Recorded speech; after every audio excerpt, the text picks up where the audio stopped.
So hello guys, welcome back. അപ്പോൾ ഇന്നത്തെ video എന്ന് പറഞ്ഞാൽ വളരെ സിമ്പിളായിട്ട് എങ്ങനെയാണ് ഒരു തംബ്നെയിൽ ക്രിയേറ്റ് ആക്കാവുന്നതാണ്. അതിനായിട്ട് ആദ്യം തന്നെ ക്യാൻവ ഓപ്പൺ ആക്കുക. സെർച്ച് ബാറിൽ പോയിട്ട് യൂട്യൂബ് തംബ്നെയിൽസ് എന്ന് അടിക്കാൻ. നിങ്ങൾക്ക് വേറെ ഏതെങ്കിലും തംബ്നെയിലാണ് ആവശ്യമുണ്ടെങ്കിൽ അതവിടെ പോയി അടിച്ചെടുക്കുക. ആവശ്യമായിട്ടുള്ള ഒരു തംബ്നെയിൽ ഇഷ്ടപ്പെട്ടത് ക്ലിക്ക്, എന്നിട്ട് നമ്മുടെ ക്രിയേറ്റ് ചെയ്യാൻ വേണ്ടി ആ ഇതിലേക്ക് വരുമ്പോൾ ഓരോരുത്തരും പിടിച്ചിനേക്ക് ഞങ്ങൾക്ക് മാറ്റാനുള്ള ഓപ്ഷൻ വരും. എന്നിട്ട് ഇപ്പോൾ ഞാനിവിടെ എഴുതുന്ന how to edit thumbnail for YouTube എന്നാണ്. സോ ഞാനിപ്പോൾ വീക്ക് ചെയ്തിട്ടുണ്ട്, സ്പീഡാക്കിയേക്കളാണ്. അപ്പോൾ ഇത്തിരി സ്ലോ ആട്ടോ എൻ്റെ നെറ്റ്, അതുകൊണ്ടാണ് ഇങ്ങനെ ഇത്തിരി പ്രശ്നം വരുന്നത്. സോ ആയിട്ട് നമുക്ക് ഇഷ്ടമുള്ള രീതിയിൽ അവിടെ എഡിറ്റ് ചെയ്യാനുള്ള ഓപ്ഷൻസൊക്കെ ഉണ്ട്. പക്ഷേ എനിക്ക് ഈ കളർ ഇഷ്ടമായതുകൊണ്ടാണ് ഞാൻ സെലക്ട് ചെയ്തത്. ബട്ട് ഇവിടെ ഒരു പ്രോബ്ലം എന്താണെന്ന് വെച്ചാൽ ഞാൻ ഉദ്ദേശിച്ചൊരു ഫോട്ടോ എൻ്റെ ഗാലറിയിൽ നിന്ന് പോയി.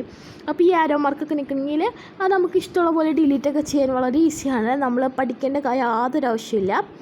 ഇപ്പോൾ നമ്മൾ അത് ഓപ്പൺ ആക്കുമ്പോൾ തന്നെ നമുക്ക് ഏകദേശം ഐഡിയ ഒക്കെ ഉണ്ടാവും. എന്നിട്ട് ആ ഫോട്ടോ ഞാൻ ഡിലീറ്റ് ആക്കിയിട്ടുണ്ട്. എന്നിട്ട് എൻ്റെ നോക്കുമ്പോൾ എനിക്ക് ആ ഫോട്ടോ കിട്ടിയില്ല, ഞാൻ എടുത്തു വെച്ച ഫോട്ടോ. അപ്പോൾ ഞാൻ വിചാരിച്ചു ഏതെങ്കിലും ഒരു ഫോട്ടോ എടുക്കാമെന്ന്.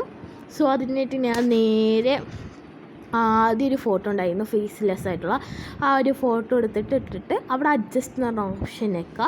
ഇത് വളരെ തീരെ മാച്ചില്ലാത്തൊരു ഫോട്ടോ ആയി പോയ പോലെ തോന്നി. സോ എന്നിട്ട് നമ്മൾ ഡൗൺലോഡ് അല്ലെങ്കിൽ അഡ്ജസ്റ്റൊക്കെ ചെയ്ത് സെറ്റാക്കി വെക്കുക. അതിന് ശേഷം നമ്മൾ അവിടെ മുകളിൽ കാണുന്ന ഒന്നുമില്ലെങ്കിൽ താഴേക്ക് ആരോ മാർക്ക് കൊടുത്തിട്ട് അണ്ടർലൈൻ ചെയ്തേക്കണമെന്ന് വെക്കുക, അല്ലെങ്കിൽ ഒരു ബോക്സിൻ്റെ ഹാഫ് ഭാഗം വന്നിട്ട് മുകളിലേക്ക് ആരോ ഭാഗം വന്നേക്കണം അവിടെ തന്നെ വെക്കാം. അപ്പോൾ നമുക്ക് വളരെ സിമ്പിളായിട്ട് ഡൗൺലോഡ് ചെയ്യാൻ കിട്ടും. അപ്പോൾ ഇത് ബാക്ക് അടിച്ചൊന്നും പോയരുത്, അപ്പോൾ ഇത് ഡൗൺലോഡ് ആവില്ല. ഇനി നമ്മൾ നേരെ ക്യാലറിപ്പ് തുറന്ന് നോക്കിയിട്ട് നോക്കുമ്പോൾ ഇങ്ങനെ ഇട്ടിട്ടുണ്ട്. അപ്പോൾ നമുക്ക് രണ്ട് കളർ കോമ്പോ വേറെ ആയതുകൊണ്ട് ഞാൻ അഡ്ജസ്റ്റിൽ പോയിട്ട് ഏകദേശം ഒന്നാക്കാൻ നോക്കണ്ട്. അപ്പോൾ ഇത്രേ ഉള്ളൂ. ബൈ.